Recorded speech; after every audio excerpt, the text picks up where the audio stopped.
Yes, guys. How you doing? Welcome back to Football Inc. How are you? Hope you're all happy and healthy doing the things you love. Look who we got. Johnny's in the house. Big up to you all. Please do smash the like button. Those of you who've come over from Spurs Talk Show, big up to you all. Please do also smash the subscribe if you haven't already. Hit the notification bell. Drop your comments thick and fast. I'm out of breath with my downstairs. We are also available on all of your podcast platforms, your Spotify's and all that stuff. So if that's your jam, look us up over there and smash the follow and the 5-star rating. We're also sponsored by OK Jersey today. And by the way, you can get an additional, you always get your 8% off by using code FINK. If you use code FINK15, FINC15, you get 15% off between now and the end of January, until the January the 31st. So can't ask fairer than that, guys. Johnny, how are you, my man? Big up to you. I'm very good. I think I was sort of raging a bit yesterday. I've had time to calm down and get a more balanced view of things. Our club is not the only club that's in a bit of a mess at the moment. Let's be honest. There's quite a few of them around the league. In fact, there's only one club that seems to be sort of steaming ahead, hassle-free. But I don't like to talk about them too much. Big up to everyone in the chat. Great to see you over. Thanks for coming over from Spurs Talk Show. And if you have come over from the Spurs Talk Show and it's your first visit, please hit the subscribe button as we try and grow the channel to 6,000 plus. So thanks for coming and hit the like button. Where should we start, Shawnee? I did it, I did stick or twist as far as Slot and Frank. Why Slot and Frank? Because there seems to be a lot of conversation going on around Slot not getting the best out of some of the players. They've lost 7 games already, in his second season. And there's the shadow of Alonso hanging around the place. And I've seen a lot of comments from Liverpool fans that why not give him the seat now before he gets offered another big job potentially. And then the Thomas Frank one, well, we all know about that one. All very well for sacking him, even though we've improved in the last 2 games. But there is absolutely no point. We don't have an Alonso standing by in the shadows. We have got a Ryan Mason.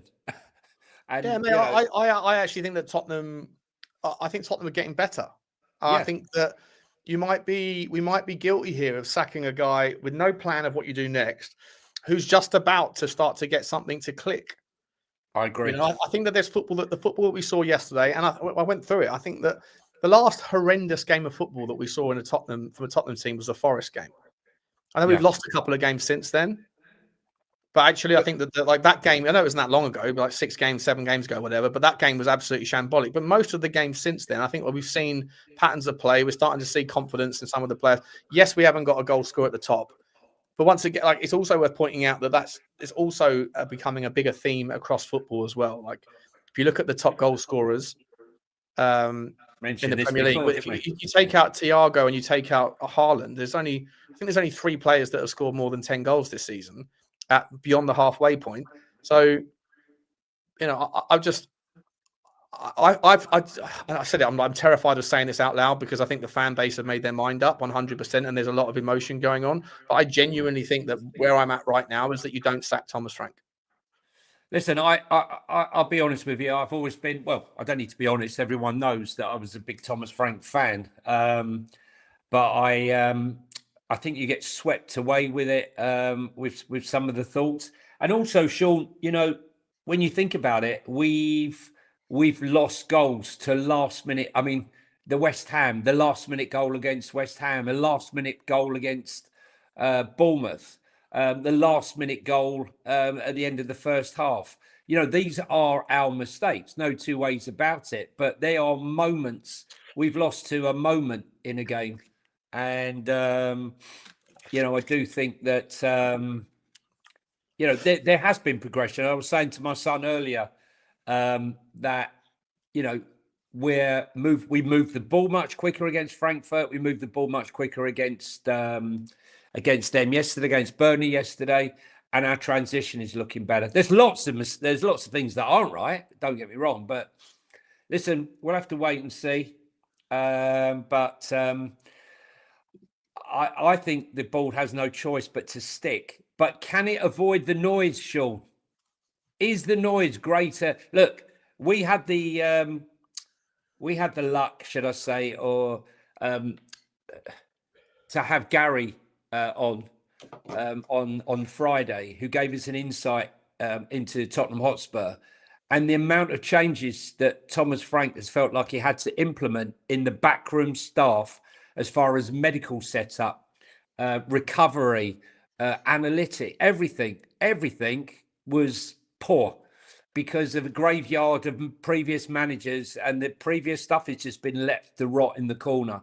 And what would happen now if they were to sack Thomas Frank today, and they've just employed all these people? It's not just the assistant manager and Cochrane; it's a whole host of people.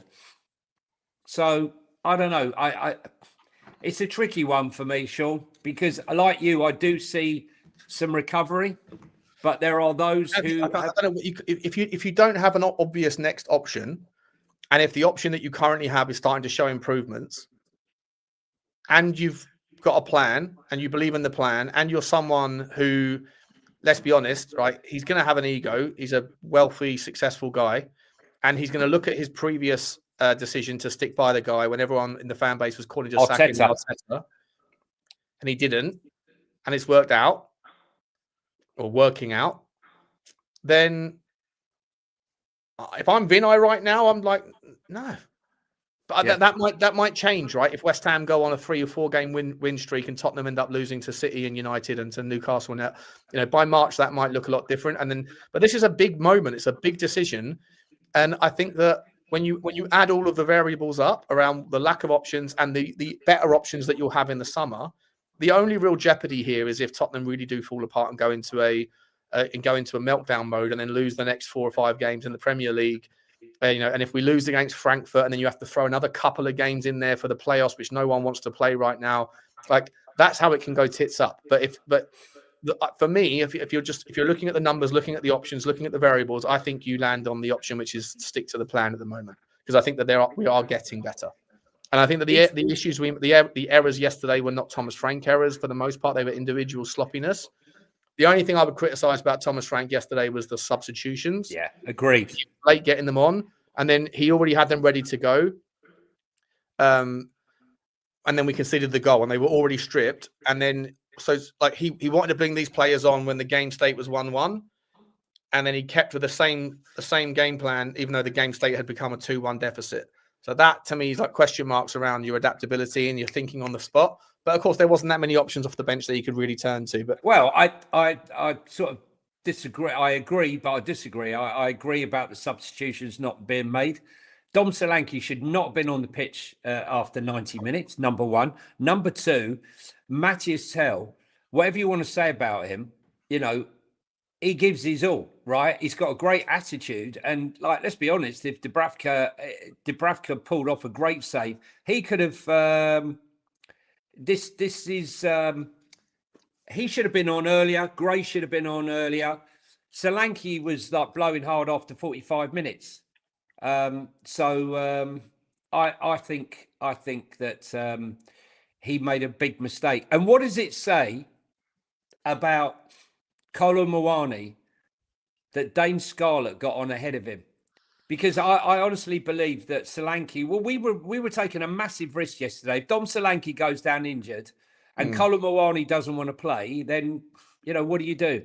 The other thing is, we can't really afford to get rid of Kolo Muani because we can only enter 3 more players into the Champions League squad. Yeah. And if he goes and Solanke breaks down, we don't have a striker. We don't have anyone. Has something happened, though? Do you think something's happened whereby... was it just his performance against West Ham where he gave up? Which is outrageous. But was that the catalyst for why he doesn't get to play, or did something happen in the last few days where he's turned around and said, I don't want to be here? And so I think it happened before I think it happened before the West Ham game, because first of all, why was he on the bench for West Ham? a player of £90 million player who played for PSG and Juventus should not be on the bench. And when he did come on, he was shocking. And then, to not go for that ball and give up on that ball was disgraceful. So maybe that putting him on the bench was the warning about his behaviour. Then how he came on during that game, and then we've heard the rumblings that he wants to go back to PSG and try and get another loan out the country, out the club. But it smacks of something. And all those people calling for Dane Scarlett to be given a chance to start up front ahead of Richarlison. Please, guys, have a word with yourself. Jesus Christ. Yeah, he's nowhere near. This level. Sorry, he really is not. He isn't. But I saw lots of progression. And last thing, I want to give some props to Heitinga, because I think in the last 3 weeks or 2.5 weeks that he's been here, something has changed. I don't know what it is, but something has changed. And maybe it's coincidence. We'll see moving forward. But all of a sudden, we're moving the ball much quicker than we did before. And the transitions are better. So very harsh penalty. A very harsh penalty before for against Crystal Palace. I'm looking at the Villa Newcastle game. I haven't got the Chelsea game up. Liverpool lose yesterday 3-2. Another humdinger of a game. Got Bournemouth are a good team to watch, aren't they? Like every time you watch them, every single game can go either way. They don't change their style, whether they're 1-0 up or 2-0 up or 2-1 up or losing the game, whatever. It's the same thing, right? It harks back a little bit to the Ange kind of. Is he Spanish Ange? Spanish Ange, yeah. Irianjova. Anjola. That's what we're going to call him now. Anjola. Yeah. Anjola. Yeah. But yeah. Oh, Sean's been locked in position there. I don't know what's happened. I'm back. Yeah, Virgil van Dijk, though, terrible, mate. Terrible. Once again. Terrible mistake. But look, there's rumours out now that he's saying that he doesn't want Robinson to go. He needs them there. And he says that he doesn't want the deal to go through. That will please some Spurs fans and annoy some others. But look, going back to Arne Slot, surely, Sean, with the results that he's got, winning last season, the league, in such fantastic style, does he not have a full season? I mean, how many more games? They've got 7 games and we got half the season to go. 7. I mean, Salah's like not really at the races at the moment. He's like thinking about where he's going at the end of the year. Ekitike, who I thought was going to start smashing it in, he's not really doing it. They're still sitting in 4th spot though, mate. Like, has there ever been 16-point spread after 20? How many games? 23 games. After 23 games, there's a 16-point spread between 4th and 18th. I can't imagine there's ever been that close, that tight a table. Walton's just been sent off. He's just got his 4th and 5th red card, a 4th and 5th yellow card of the season in quick succession. Glasner's going mad. Why is everyone watching the Chelsea Palace game when Villa Newcastle's on? Well, I think what people should be watching is the Brentford Forest game, because Forest were winning. I mean, come on, guys. Yeah, it's more important to Tottenham fans. I'm going to switch now. I'm going to switch now down to the other game because it's. I think it's wrong to be watching this game. Brentford Forest. There you go. Brentford Forest up and running. Guys, let us know in the chat what your thoughts are about Rico Henry's just going off. Still 1-0. I mean, this would be a massive win for Sean Dyche, because only Pep. They're only 3 points behind us then. Yeah, and Pep is the only person to win at the GTEC this season. So I'll tell you what, mate. If you have to look at the teams that are scrapping around at the bottom, and you're thinking about relegation battles, what Tottenham player has ever faced a relegation battle? Just Odebear. Well, yeah, but that's why you need the experienced players. That's why you need you know, the likes of your Conor Gallagher's and that. I mean, look, he played for Palace. I'm watching all of them. Drew, you Big would up, be. Drewski. Big up, mate. Big up, Drew. Big up, Drew. Did you hear Drew came on the show yesterday before you jumped on, and I was like, Drew, I was trying to go. Me. I was trying. No, yeah, they didn't go. Sean. I told you, top player. Sean. No, I said, Drew, need a Johnny Heitinger impression. I said I tried to go from Thomas. I was there Into Heitinger. Were you there at the time? Or you did it? Yeah, you were there. Yeah, that was fucking phenomenal. Absolutely phenomenal. Yeah, Stab, was a little bit like this, a little bit like that. I got to tell you, the guy the two guys that I spoke about at the beginning of the season have done me great today. Igor Jesus and Esteval. Esteval's run from the halfway line and finished beating Mitchell, and the keeper was superb. And Igor Jesus's goal. Was it good? Yeah. Yeah, fantastic, mate. Fantastic. Good little player. Good little player. Top player. Top. Yeah, I mean, yeah. Listen, were Liverpool unlucky, or did did Bournemouth deserve the win? I mean, they were 2-0 up. They came back, and then what's his name? Amin Adi or Adeli got a goal late on, to win it. But I thought Bournemouth overall deserved it, to be honest. Yeah, from what I saw, I thought it was a close game. But yeah, look, Van Dijk's a little bit like Romero. Shockingly bad defensively, positionally wise at times, but then always pops up with a goal. He's that's the class. Both players' attacking output is overshadowing some really shockingly bad defensive work. Have you seen Chelsea are about to sign Trabzonspor's teenage Ivorian midfielder Christ Inal Ule has attracted a staggering bid worth £35 million from Chelsea. Jesus. Never even heard of him. What's his name again? Jesus Christ. Yeah, Christ Inal Ule. Jesus. Local boy. Well, yeah. Listen, tell me how Chelsea are making FFP. It's just the trading, isn't it? They're just trading. They're selling their homegrown, timesing the allowance, and then spending it on more talent to send off. I don't know. They've also looking at Mohamed Keita Mete, the highly rated 18-year-old Rennes striker. He's got French and Ivorian dual nationality, and he's being tracked by them and Man United. But one player they won't be signing, and one player Spurs won't be signing, even though I'd love to see it, is Mike Maignan. It looks like after all this time, he's now going to sign a new contract with AC Milan, Sean. So where does that leave us? Where does that leave Tottenham? I don't think Tottenham were never interested, or Tottenham were never linked with him. We need a goalkeeper, right? I wanted Kelleher when he was at Liverpool. How much would it cost to get Kelleher out of Brentford? And is Kelleher 35 million? Yeah, Kelleher's great. Yeah. I like Kelleher. I like Verbruggen. I like Matt Sells, but you ask Forest fans, and they're like, "Well, actually, Sells isn't good enough." But Sells was phenomenal last season, But maybe he's not good enough with the ball at his feet. But he's not asked to play that style. I don't know.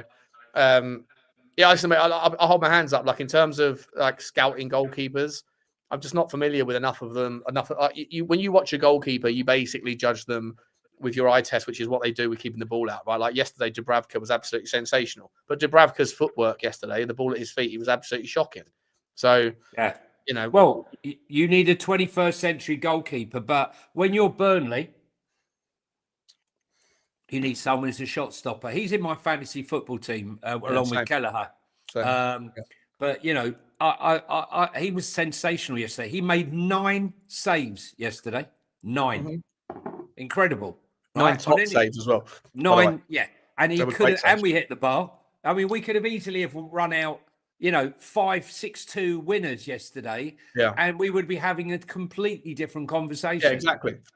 So If we win yesterday 4-1, like it could have been, or 4-0, whatever. If we go in at halftime 3-0 like we should have been, game over, 4-0, 4-1, whatever, we are suddenly 11 points off of relegation, and we're only 5 points off of fourth.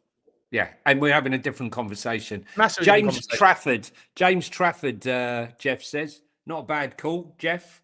Will he come out of Man City? I mean, he signed back to Manchester City only to find out he's good. Another one of our favourites that we mention on here a lot, Diego Costa. He's a big unit, good goalkeeper. Hang on a second. Here we go. Jesus is spelt loan move. Oh, hang on. Where was it? I was getting the pronunciation wrong. It's pronounced Jesus. Okay. Jesus. I can't get it right all the time. Trafford, Rofe, Restes, Risa, bollocks. I don't think, to be honest with you, I can't watch much more of Vicario personally. I really can't. And anyone who's do you think he was at fault yesterday? People were blaming him again. What was he at fault for yesterday? The first one. I mean, he's like, I think he could have come and claimed it. Just could have come and claimed it. Like, why are you still on your line? I blame Romero for the shocking. He wasn't like there was 4. I've got it here. I spoke about it a minute ago. My son blamed Romero. I sort of said, where was this one here? Look, Solanke. The ball's getting whipped in, right? This is the first. This is when Kyle Walker receives the ball. Okay, just look. Van der Ven's marking nobody. Pedro Porro, for whatever reason, is playing at. He's marking the near guy. He should be at the back post. I don't know what. I'm not sure why he's out of position, but he's there. Van der Ven's marking nobody. Romero's marking nobody, and then there's 4 Burnley players that are getting handled by Danzo and Conor Gallagher, and I'm not sure who the third player. I think it's Bissouma. Look at the goalkeeper; he's got a great view as well. Yeah, goalkeeper's got a great view, and then the ball is whipped in, and this one here, the ball is now about where Romero is. You can't. We played spot the ball. Yeah, hang on. Let me see if I can zoom in and see where the ball is exactly. I think it's over on the far left. The ball's getting towards. It's over Van der Ven's head. I think it's around where Romero is. But yeah, look. I mean, terrible positioning from Vicario, really. And where's Solanke? Solanke's next to Jed Spence in that melee. So Solanke's switched off. Jed Spence has switched off. Conor Gallagher's right at the back. And then you can see the guy, Tuanzebe, I think his name is, the goal scorer, the centre-back. He's got a march on them. And there's nobody marking him. And look where Vicario's positional sense there is shocking. But I actually blame Romero. Romero's playing Tuanzebe onside. Jed Spencer's lost his man. Solanke's not marking anybody. And then Conor Gallagher's at the back post, not marking anybody as well. Because look at Pedro. Look where Pedro Porro is. Pedro Porro is he's supposed to be over on the right hand side. Why did Pedro Porro get taken off? Because of exhaustion? But possibly. What? Just suddenly in the middle of the game? Just suddenly. The same thing happened. The same thing happens here, right? Look at Romero's positional sense. He was definitely at fault here. He stepped in and then just stood there. Completely fucked up. Yeah, the second one. Let's blame them all. He's quite right. Blame them all. It's true. Blame them all. Like, we shouldn't be losing a game like that. We shouldn't do. Yeah. He's the most overrated centre-back in the world, says no nonsense. No, I'm not sure I agree with that. I've got to be honest with you. Tell me something. Trent Arnold at Real Madrid. Obviously going to regret what's going on. There's rumours already that he's surplus to requirements. Because let's be honest, they bought him for 10 million, Sean. They paid 10 million. They paid peanuts. Just to get him to the Club World Cup. Correct. He's on a massive wage. But how much to get him back to the Premier League? And to go where? Well, there's the question. What Premier League football club plays? I mean, everyone's moving to robotic football. We spoke about this. Everyone's moving to this thing. There was a fantastic video I saw last night Fantastic video. I forget the name of the channel. I've got it in my. In fact, let me see if I can find it because it was so good. I want to give it. I want to give it a shout out. And it talks about. When did I see it? Was it this morning? Must have been this morning. It was absolutely phenomenal, and it was talking about the death of like Pep Guardiola's style of football, possession-based football, right? Well, and we Pep said Guardiola, that, didn't we? Yeah, and Pep comes out and says like the things that used to work don't work anymore, and it's because essentially I can't find the video. I'll see if I can find it. I'll share it afterwards, guys, in the description. I advise everyone to go and watch it. And he's talking about everyone talks about the half space, right? The half space because traditionally. Teams set up in their zones, right? When they're defending off the ball, they're set up in their zones, whether it's a 4 or a 5, whatever else. And so the way that possession-based teams get around that is to sit in the half space where you can pick that you move the player with the team with the ball, you move the forward guys into the positions where they sit on the edges of the zones and sit on the corners of these zonal marking systems, so that basically you receive the ball there, and if you can do something with it, then the opposition, the defensive team will sit there and say, well, it wasn't my zone, it was your zone. No, it was your zone. And everyone's pointing at each other like the Spider-Man meme. And he said, and what happened then was, as a consequence, the way to overcome that, and it happened in the last two years, and I've been talking about it all season, is this massive shift towards man-to-man marking. Like team-based man-to-man marking, where you just follow players, right? You follow players. If the defender is following the false nine, and the false nine is becoming a false nine because they're literally trying to draw players into those half spaces. The way that you overcome that is that you just give everyone a direct number. Like you are marking this guy, your guy is that guy, your guy is that guy. So wherever he goes, you go there.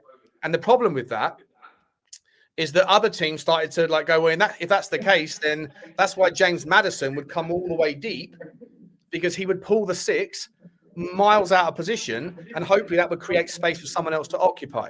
And so you have all of this kind of game of chess of movements and player positioning as the game shifted from positional marking, zonal marking, to man-to-man pressing.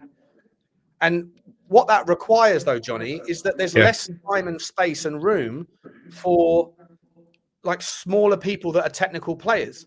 Because if you're given the role of defending against somebody like Xavi Simons, if you were to do a man-to-man press, Xavi Simons has got the role and has to sit there and his guy is his guy. Whoever that guy is, wherever that guy goes, you have to chase after him. I can hear an echo like violently. I think it's on your side. But anyways, my point being that just quickly that this 2-0, by the way, Forest have just got second goal. And this video is just—it's a fantastic breakdown of how. Well, we said that. We've said this. Listen, we've said this. Right, this is the most turgid football I've seen for years and years and years of football. And I read out some stats on a previous show a few days ago, which said there's more and more players in the box now than there's ever been. Right, for set pieces, strikers can't get their shots off. The goal scored has dropped off dramatically. We're not seeing expansive football, and it's all based about throw-ons, set pieces, set plays. There's no freedom. I mean, I wonder now if you had someone like Gaza or someone like that who just picked up the ball and ran with it and did what he wants to do, Sean, whether or not he'd be told off by the coaches because he's not following the set pattern. I don't want you to be. I need you to be in this quadrant here. I need you to be here. It's robotic, set out. It's almost like computer football, where it's all set out before he actually goes onto the pitch. So it's not for me. But going back to Trent, where would you say? That was the reason why I brought it up, right? Because how does Trent Alexander-Arnold fit into a system that is no longer about possession-based football? Yeah, I mean, listen, Pep has reinvented football time and time and time again. And I think this is the first time in his career that he's been truly stumped by what he's coming up against, because he's struggling to break it down, I mean, yesterday against the, Wolves team. He's struggling to break it down because he's built a team of technicians. Correct. Where there's this is the point of that video is basically saying, he didn't go as far as to say it, but that video is basically saying that if you are there, if the way that you overcome the half space issue is to move to man, and then man-to-man means that every player has a guy, then even that the striker has to defend against someone out of possession, the 10 has to defend against. And so that's part of the reason why it's always now about bigger, stronger, faster, because you need everybody on the pitch to be able to outperform their individual guy. And if both teams are doing it, it literally becomes, it's not 11 versus 11, it's 11 one-on-ones. And so you need those players to be that's when bigger, stronger, faster, so they can outperform in that physical domination. So where does Trent Alexander-Arnold fit in that model? I don't think he does. Well, where he fits in is in set pieces, Sean, delivering a wicked in-swinging ball, which is what he's brilliant at. We know that, right? But is that enough now? But what we should be seeing now is one man-to-man. Well, we saw before you haven't seen the goal, maybe, with Esteval's goal. He was one-on-one with Mitchell. There's a bad back pass from the right-hand side from the Crystal Palace player in his own half. Esteval manages to get across and ahead of Mitchell. Mitchell's tracking him across the pitch, but Esteval has the pace and the skill set to beat Mitchell. But I don't want to see man-to-man. I don't want to see, what I'm watching now, because it's a hard watch. It's a hard watch. I don't see, listen, sometimes you see a goal fest. I mean, yesterday I was watching the highlights of, because obviously I like to follow Wrexham, see how they're getting on. They were 2-1 down to QPR away from home. And a QPR player got sent off in the 90th minute, and Wrexham scored 2 goals in extra time to win it. But even that, that game, I think the Championship is probably, if I'm honest, a little bit more exciting than the Premier League. At least they're trying. I think the standard of football in that game is at the Championship level is slightly different. I think it's always been a better league. So the Championship's always been a fantastic league to watch, right? Because there's just different. They haven't got the money. Those teams haven't got the money to go out and spend, 200 million quid cultivating a like a team that fits a certain criteria. So they have to make do with what they have. But it could still be turgid, can't it? It could still be turgid. Of course. You're going to have some teams that are going to have smaller guys and technical guys, and other teams that have just got physical guys, and other teams that have got bang average players. And so you're just going to have it's a melting pot of a variety of different things. And then that's where you get variety, right? Then that's when you get styles make fights in boxing. Like it's not always some boxing matches are not always going to be great because they're too defensive. You might have seen the fight last night, Paddy Himmler against Paddy the Baddy. Don't tell me. I'm not going to tell you. Don't tell me. But you've got an unbelievable matchup. You've got two guys that you want to scrap, right? Other fights in UFC can be incredibly boring because they both just want to get on the ground and just sort of jiu-jitsu. And unless you love that sort of thing, it can be pretty boring, right? But my point being that in the Championship, you're going to have certain games where you just have two entirely different styles because the owners of those football clubs don't have the money to be able to build a team as soon as the game moves in a certain direction. Whereas in the Premier League, there's so much money that teams can go about finding those incremental gains. The Championship isn't about set piece FC. The Championship isn't about that. Look at Coventry. League, it's become more and more about that because the whole game has shifted into this moronic fucking state. I mean, look at Coventry. They play exciting football, scoring goals for fun. They like to attack. That's the sort of football I want to see. I love watching Liverpool last season. I love watching Liverpool under Klopp. I like watching, Man City under Pep, with Rodri and the likes. And what I'm watching now is I'm now getting to the stage where I'm not watching every game. I'm watching highlights. And you know what? I won't bother watching that game. I'll watch something else to keep the missus happy. But I'm a bit disillusioned with it at the moment. And let's hope that Manchester City Man United can do something against Arsenal today to try and make the title a little bit interesting. I see there's reports that Barcelona manager Xavi is on the radar of Tottenham and Manchester United. Wonder which one he'd choose, Sean. Huh? What do you think?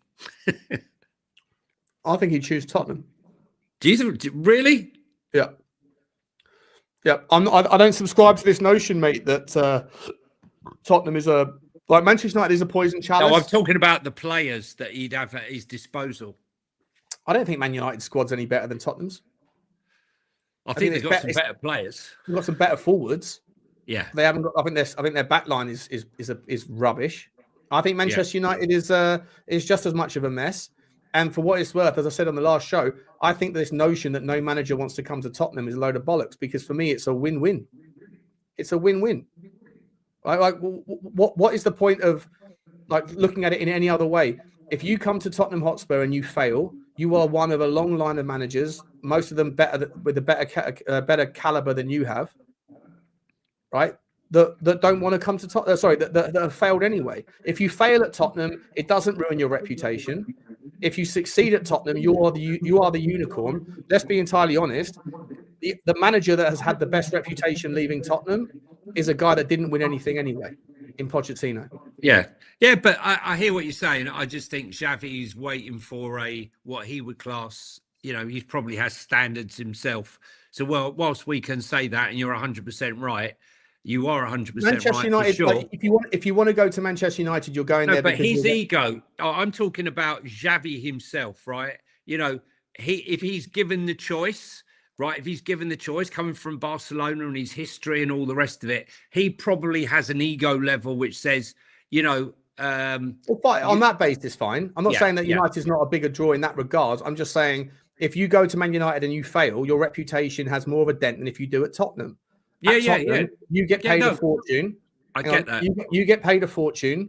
You're going to get paid off if the inevitable happens that you don't succeed. Let's be honest, Pochettino is the most loved manager in Tottenham's last 25 years, and he didn't win anything. The one that did win something, Ange Postecoglou, you put him in the same bucket as Ramos. No one talks about Ramos. No one talks about George Graham. Those that talk about Ange Postecoglou, half of the fan base are just yearn for him because they either have that Antipodean sort of flavor, or because they love the fact that he won a trophy. But the other half of the fan base mock him and ridicule him for losing 23 games in a season. So success at Tottenham doesn't give you that much of a pedigree. The guy that did do something towards building a yearning for him in Pochettino, he didn't win anything. And Conte, Mourinho, all these guys left here, failed here, got paid off fortunes. We don't underpay our managers. We pay our managers ridiculous sums of money. Thomas Frank is the fourth highest paid manager in the Premier League, Johnny. Right? He doesn't, but is he the fourth best manager in the Premier League? Absolutely not. So you come to Tottenham, you're going to get paid well. You're going to get paid out your full contract when it fails. When it fails, your reputation hasn't taken a dent because you're just the next manager who's failed at Tottenham. And if you happen to win, you're going to have a statue built about you, or at least the fan base will never forget. It's a win-win to manage Tottenham. It's a win-win.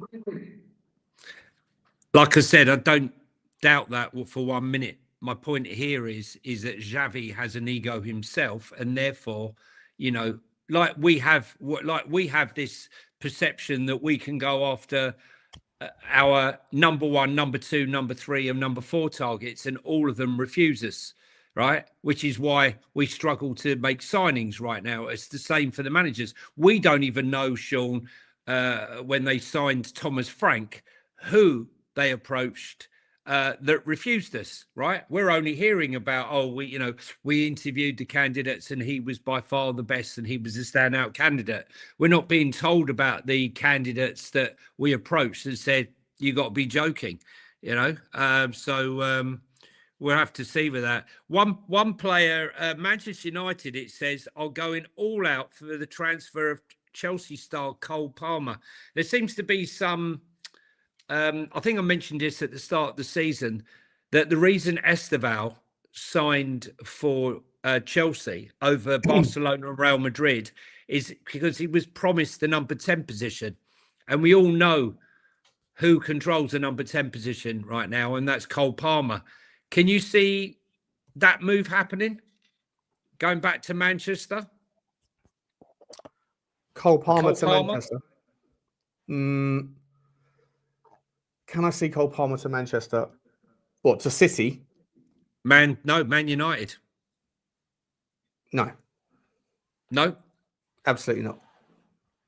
Okay. There's been 2 reports of it, but there's also been reports that he's been unhappy. Why would he leave Chelsea and go to Manchester United? Well, I don't know. Why would he leave Man City? Why would he leave Man City to go to Chelsea? You know, because he wasn't getting game time at City. But right now he would be, wouldn't he? Well, he would have been last season. Yeah, but the argument is he wasn't getting game time at City. Chelsea came in for a bid. They accepted the bid. He's gone to Chelsea and then turn up and everyone now respects him for what he can do. Why would you make? Listen, I'm sorry. Maybe part of my answer about the whole Xavi thing is because I don't get why people think that Manchester United are back. I think they're fucking. No, I'm not saying that. They're a trash football club and a trash football team managed by a trash owner. I'm sorry, Manchester United, they are just as in the mud. They had a terrible year last year. Guys, watch Man United go and beat Chelsea. Watch Man United now go and get a draw against Arsenal. Fine, that's fine. I'm more than happy to see it happen. But listen, United have been dog shit for a long time. They are not the team that they used to be. They're trying to. We all know that they're the same team as they were 15 years ago. And for me, Chelsea are also a bit of a weird football club. But if Cole Palmer leaves Chelsea and goes to Manchester United, that is a downward step, 100%. Yeah, I'm just saying that there's obviously some sort of issue going on with Chelsea and Cole Palmer. Okay, there's been a few rumblings of things going on, being taken off when he said he's fine, but look, it is what it is. For me, I think Cole Palmer last season was absolutely sensational, could do no wrong. This season, he's had his niggles and he's had his injuries, so we'll have to wait and see what happens. That's it. Forest win 2-0 and they move closer to us. They're also, Manchester United are also looking at a possible deal for Aston Villa's Yuri Tielemans. See, the thing is, Man United, as shit as you think they are, or say they are, look where they are in the league. And the thing is, they still manage to draw players in above where they are actually playing. That's probably the thing that's the most frustrating when you're, Spurs just won the Europa League, and we wanted Mbeumo, but the only club he was interested in was Man United. Sure. No, I hear all that. I get all that. But so they went and signed Cunha. They went and signed Mbeumo. They signed all these players. What have they done? I know you're saying that they're 5th or 6th at the moment, wherever they are, 6th at the moment, mate, but they're 5 points ahead of everyone of 18th or 16th place in the league. It's not but people in the chat, that I'm not comparing them to us. I'm saying that they are compared to themselves. Manchester United are a mess. They're a mess. They're a mess of a football club. Their stadium's falling down. Their owners are hated. Yeah, well, they got Fulham. Against Fulham, there's going to be a big demonstration, which they're hoping to have 6,000 people. And you're not wrong, Sean. I'm just saying, however shit they are, they're in a better shitty mess. They're in a better shitty mess than us. Oh, I'm pissed off. We're talking about Cole Palmer. Cole Palmer. If the conversation is, would Cole Palmer go to Tottenham or to Manchester United, the answer is obviously Manchester United. We spoke about Xavi going to Spurs or Man United. But Xavi Hernandez, for me, if you go to Manchester United, your reputation is on the line. Yeah. At Tottenham, it isn't.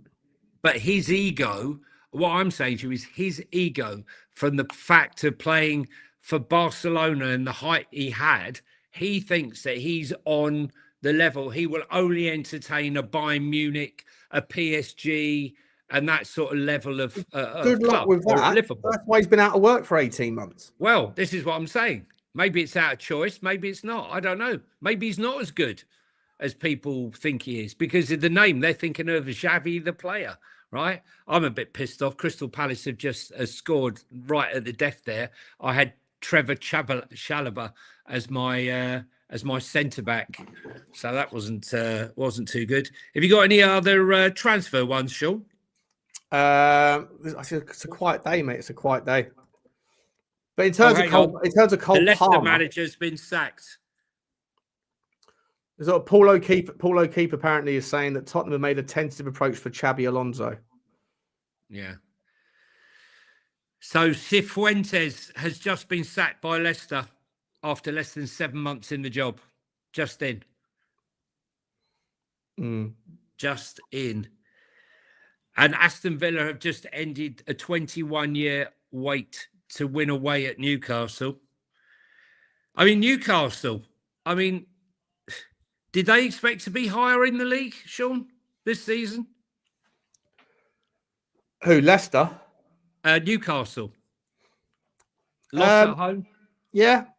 Yeah, look, Newcastle United. When was the last time they lost at home? Was it Arsenal?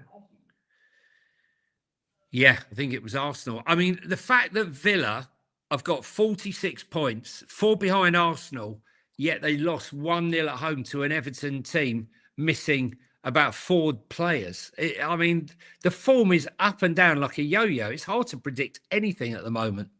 That's the point. Really people are saying Man United are 4th or 5th in the league. Right, let's just have a quick look see at this table. I don't know why I can hear my echo whenever I do a stream on this channel. I can hear an echo when I speak, but it doesn't happen on the. It doesn't happen when I'm doing a solo stream. I can't hear an echo. It's weird. Sure. Have you got a tab open with? Have you got a double StreamYard tab open or something? No, nothing. No, just check. I will check. I don't think so. But yeah, Manchester United obviously have to play against Arsenal today. Oh, that echo's driving up the wall. No, I've got nothing, Sean. Manchester United are 7 points ahead of Tottenham, and how bad have Tottenham been? You know, it's yeah. Listen, what do you expect to happen between Arsenal and United? I mean, look, you would expect Arsenal to win the game, right? But because of their poor defence, Man United. But I do think, let's have a look at the team. Let's just have a look at the setup here. What they're going for today before we. So the lineup is for Arsenal: Raya, and at the back, Timber, Saliba, Gabriel, Hincapié. Midfield of Rice, Zubimendi, Odegaard, and an attack of Xhaka, Gabriel Jesus, and Trossard. I mean, their bench is like a who's who. And then that's the problem. When you start to tire after 60, 70 minutes, they bring on 5 top players that would get into most teams. Sure. Manchester United have gone for, interesting. Very interesting. They've gone for Mbeumo as the false 9 with Diallo, Casemiro, Bruno Fernandes, Kobe Mainoo, and Patrick Dorgu. So they're going for pace on the outside, and then at the back, Harry Maguire, Martinez, Luke Shaw, and Diallo. They dropped Cunha. Do you think United fans are a little bit torn as much as they want their team to win, but they also don't want to help City out? No, I think they need to win this game. I think Man United fans would love to see a resurgence under Michael Carrick. Interesting about Matheus Cunha. I mean, he's absolutely got a magic wand of a foot. And yet, obviously, his application, just like with a lot of these genius footballers, is obviously questionable, Sean. Because I certainly would have loved to have seen him in a Spurs shirt. But he's been dropped. I was never as on board that as you were. I know you loved him. I don't. I think he's a good player, but I don't think he's consistent enough. But stand out for Wolves. But listen, he hasn't been consistent, and he hasn't done it. But obviously, going out today, I would say that with Ahmad, Dorgu, and Mbeumo, that is some serious pace to threaten Arsenal on the counter. It'd be interesting to see what happens. Will Arsenal allow them to have the ball? Obviously, the battle's going to be won in that midfield. We got Rice, Zubimendi, and Odegaard versus Mainoo, Fernandes, and Casemiro. I think it's going to be a cracking game. I actually went for a 2-2 draw. Do you remember what you went for? Yep, I'll tell you. I went for 2-1 to Arsenal. 2-1 to Arsenal. It's at the Emirates, isn't it? Yeah, it's at the Emirates. Yeah. I mean, Jesus is starting ahead of Gyökeres. So you know, he's playing himself potentially into a new contract. No? Yeah, Gyökeres. I think Gyökeres has been really unlucky at Arsenal. I think that the players around him are so selfish. I think Saka cuts back in all the time. Like the amount of times I've seen Saka get the ball down the right-hand side, break past the man, and Gyökeres is making the run, and Saka just doesn't play it into the channel. It doesn't cut it across. He cuts back on his foot, and then the whole movement is slowed down. And the same with Odegaard. I think not Odegaard. Odegaard is. He also doesn't play in Gyökeres now. I think Gyökeres, similar to how I feel about Florian Wirtz, the way Florian Wirtz started this season at Liverpool, got himself in the right position 100 times, and then other players' selfishness didn't find him. And I think that people then just look at the numbers. This echo's driving up the wall, John. We've got to sort it out. It's obviously something's going on, mate. It's driving me mental. Tell me if it stops. Go on. Well, let's talk about it. Yeah, what did you do? It's gone. Oh, I can't hear you at all now. Is it the room? What did you just press to stop it? I just pressed mute on myself. No, it's gone now though. Oh no, it's disappeared. Okay. I can't hear it anymore. That's random.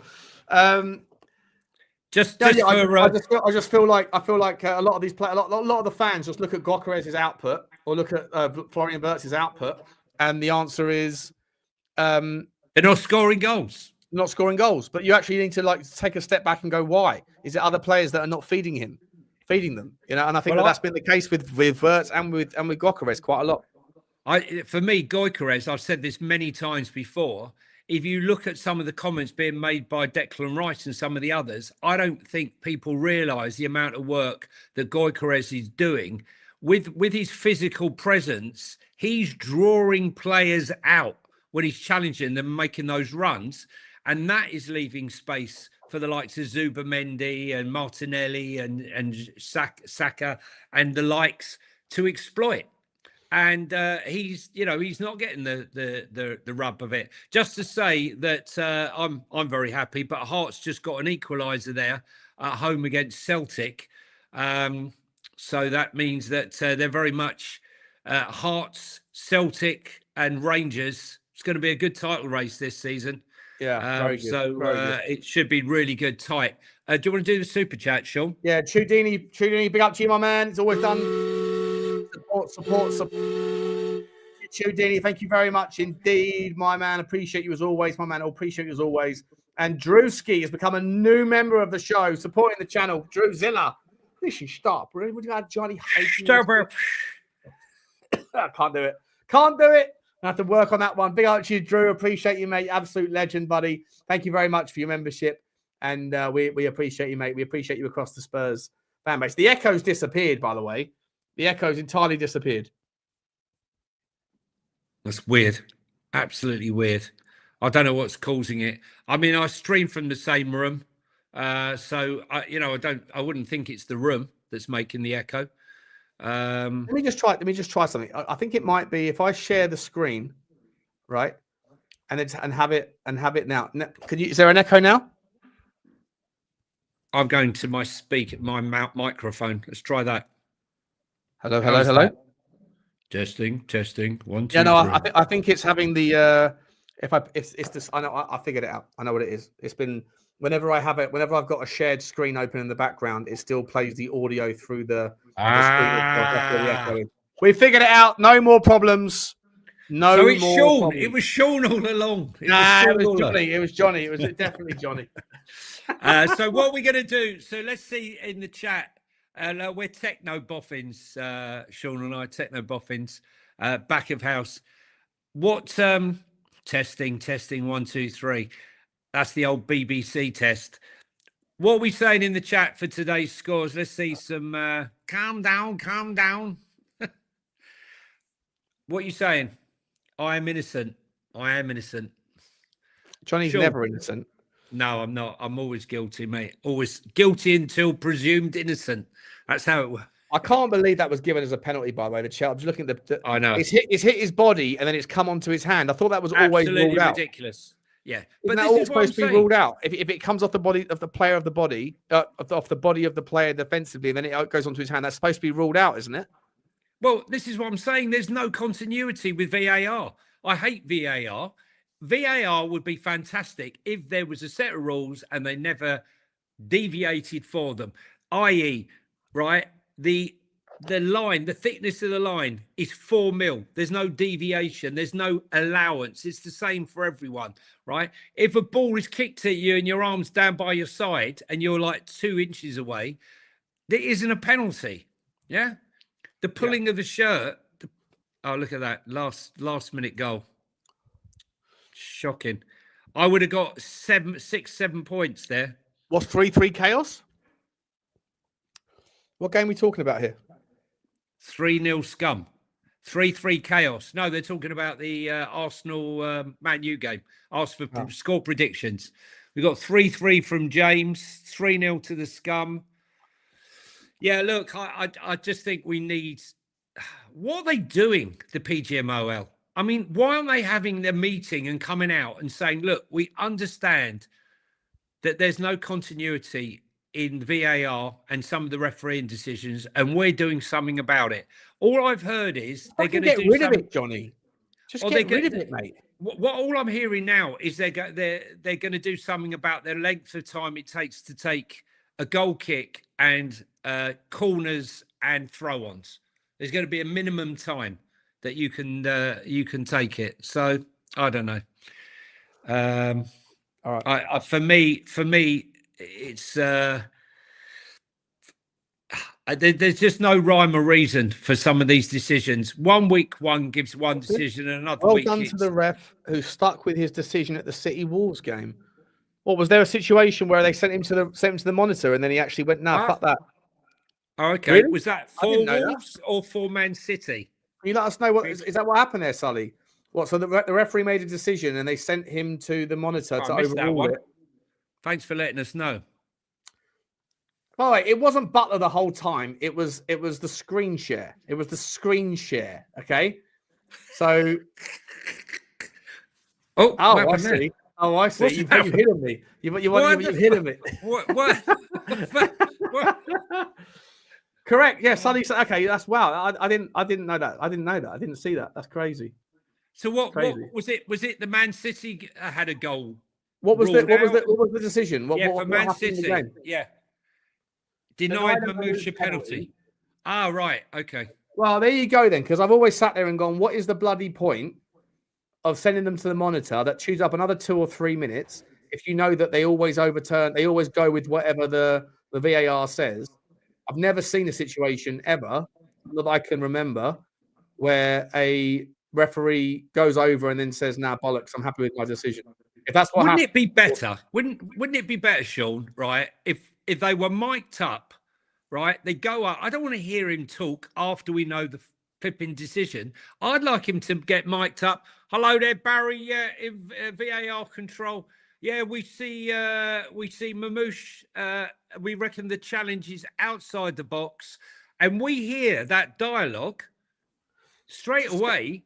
We are part of what is going on. That's what should be happening inside a stadium or at home in the TV.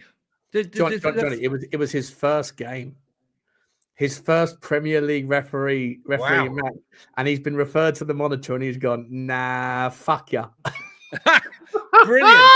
Wow, that is unbelievable. I need to go and give props to this guy. Can we get his I need to go and find who was it? What's his name? What's the referee's name? What was his name? That's fucking brilliant. Imagine that, Johnny, your first day in the big leagues, and they go, testing referee, Mr. Mike Dean. Listen, we think you made a mistake. Penalty that you didn't give to Manchester City. We think you made a mistake. Have I now? Have I? Yeah, I'd like to go over and check the monitor. You calling me out, you donut? You saying I made a mistake? Let me have a look at that thing. Nah. No, fuck you. I'm happy with my decision. Go fuck yourself. No, but I bet you he doesn't get I bet you he doesn't get another game for a while because the people in the bucket. We've just put 3 minutes of our time. What is the legend? I want to know the name of the manager, the name of the We need to get his picture up, Sean. What is What's Who his is name? he? What's his name? What's his name? Give us his name, guys. Someone Chad give us. Stonewell. Is that right? Look him up. Chad Chad Not be Stonewell. Chad Stonewall. Chad Stonewall. Shut up. Stonewall Batu. penalty. Chad Stonewall. Right. Man City versus who was it? Wolves. Wolves. Referee. We need to get a picture of him. Farai Hallam, his name is. Farai Hallam. Get a picture of him up. Let me. Farai Hallam. Can I get the clip up? Can I get the clip up? Is it there? Farai Hallam. Farai Hallam. Got to see this. Listen. Here we go. Wait. I'll tell you what I'll do. Let me see if I can bring it up. Because now you're going to hear the echo again. Right. Let me see if I can bring this up. Fuck off. Go on. Okay, let me just quickly zoom in so I get it off. Get the logos out of the way. Here we go. Okay, hang on. Well, yeah, I mean, it's in a natural condition to scare. How's he meant to balance himself? And he's only a yard away, March. Then you've got two experienced Big geezer. Yeah. We think you've made a clear error there. You need to go and check it on the note. Love that. I'm sticking with my decision. Fucking love that. Farai Hallam. Halam, salam, salam alaikum. Falau. I mean, honestly. To be fair, right? This is what pissed me off about the who was it the other day? Conor Gallagher. It was against the West Ham player. Conor Gallagher heads the ball and the guy's running and he's put his arm out to stop Conor Gallagher. He pulls it back and then he puts it out to stop the handball. I was like, oh, it's natural position, is it? It's not a natural position. If that is a natural position, then so is every single player that jumps up to head the ball, because that's how you generate your own momentum. So every single penalty that's been given for a guy that's jumped up to head the ball and it hits their hand, it's not in a natural position. Sean, is this what we need to see more of? Former footballer. Huh? Why don't we see more former footballers as referees? Huh? Why not? Again, though, it's inconsistent. I love the story, but it's still inconsistent, because how many times have we seen those things given as penalties in the past? It doesn't mean that the other ones were right. I'm happy for referees to say fuck you. I'm happy with my position on that one. But why is there no jeopardy? It is inconsistent. Look. Let's be honest. Every time a referee gets called over to a monitor, either the home team or the away team fans are jumping up and down because they think it's nailed on. Right? There's no jeopardy, none at all. It's nailed on, and it shouldn't be. I want to start hearing in the stadium when fans are paying hundreds of pounds to go to a game and they're the only ones. They're the only one. I just saw that. I need to read it out. Listen, Johnny, we're going to get cancelled by the chat. I can't read out. Where's that cancelled jingle? Scotspur, you've done it again. You've done it again. Where's my cancelled jingle out? Let's have the jingle out for Scotspur. Oh no, it happened again. What did he just say? I guess it's time to say goodbye. We're getting canceled today.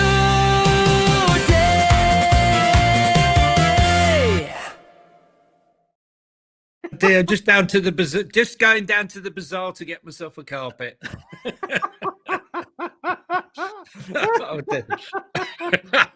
Sensational. Runs a shisha bar. Fucking hell, we're getting done. We're getting done out here. Let's go. Yes, if you are stumbled across us and you're in any shape, way, or form slightly woke, this might seem a little bit shocking to you. Sean, should we sort ourselves out now? Yeah, guys, enjoy the game tonight, guys. Enjoy the game. Hit the like, hit the subscribe button, guys. Don't forget, if you're here for the first time, loads of you watch, don't hit the subscribe button. And if you're listening on audio, because all of this is on audio on Apple or Spotify, you're out walking, hit the follow button and leave us a cheeky, a bizarre decision. Very good. Very good. Very good. Very good, Adam Phillips. Spot on. Oh, sugar. No. For us, decision souped. Celtic have just scored at the death. Celtic have just scored. Damn. Oh, fantastic. Damn. All right, guys, enjoy the game. It's goodbye See you from me. soon. Bye.